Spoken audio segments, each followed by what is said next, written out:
সেভাবে জমে ওঠেনি। দু একজন ক্রেতা যারা আসছেন তারাও আশানুরূপ দাম না বলায় বিক্রেতারা হতাশ। বিস্তারিত জানাচ্ছেন সহকর্মী মামুন আব্দুল্লাহ। তীব্র গরমের পর হঠাৎ বৃষ্টি, তাতেই অসুস্থ হয়ে নুয়ে পড়েছে জামালপুর থেকে সদ্য রাজধানীতে আনা গরুটি। তাই তো বৃষ্টির মধ্যেই গরুটিকে সুস্থ করে তোলার আপ্রাণ চেষ্টা চালিয়ে যাচ্ছেন খামারি। তার মতো সিরাজগঞ্জ থেকে আসা আরেক ব্যাপারী বিল্লাল মিয়াও ব্যস্ত গরুর পরিচর্যায়। বৃষ্টিতে বড় ক্ষতি হবার আশঙ্কায় উদ্বিগ্ন তারা। কোরবানির পশুর সুস্থতার জন্য সব ধরনের ব্যবস্থা রয়েছে বলে জানান ইজারাদাররা। এখন পর্যন্ত যা দিয়ে কিনে নিয়েছি ওই দাম কিনে নিয়েছি, এই চালান দাম কয় না। কাগজ টাঙ্গানোর জায়গা না, গরুগুলো ভিজে গেল না, তাহলে ওরা তো দামদার জিনিস, ওদের তো সমস্যা না। গরুর শারীরিক অবস্থা ভালো না, এখন গরু বলা গেল।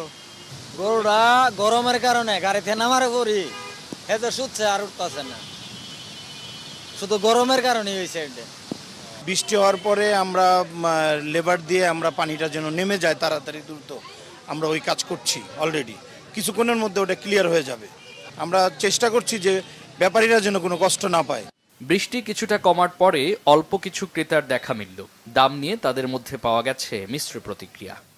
একদিকে খরিদ নাই, বেচা কিনা নাই, আরেকদিকে দামও তো কম। যেটা আমরা 2 লক্ষ টাকা কিনা, এটা দাম হতে হয়তো 100-150। বৃষ্টির কারণে গরু রাখা খুব কষ্ট হচ্ছে, ওই জন্য একটু কম করে দিলাম। 6টা আনছি, একটা বেশি দিচ্ছি। খামারিরা বলছেন গতবারের চেয়ে এবার গরু প্রতি 10 থেকে 20 হাজার টাকা বেশি দিয়ে আনতে হয়েছে তাদের।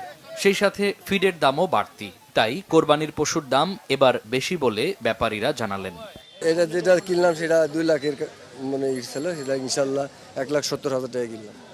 ব্যাপারীরা দাম একটু বেশি চাচ্ছে, কিন্তু একটু বার্গেনিং করে নিলে বর্তমান বাজার দর অনুযায়ী সুলভ মূল্যে গরু পাওয়া যাচ্ছে 80,000। শুক্রবার থেকে রাজধানীর পশুর হাটগুলোয় ক্রেতা সমাগম বাড়বে, জমে উঠবে বেচা বিক্রি, এমন প্রত্যাশা হাট সংশ্লিষ্টদের। মামুন আব্দুল্লাহ, বাংলা ভিশন, ঢাকা।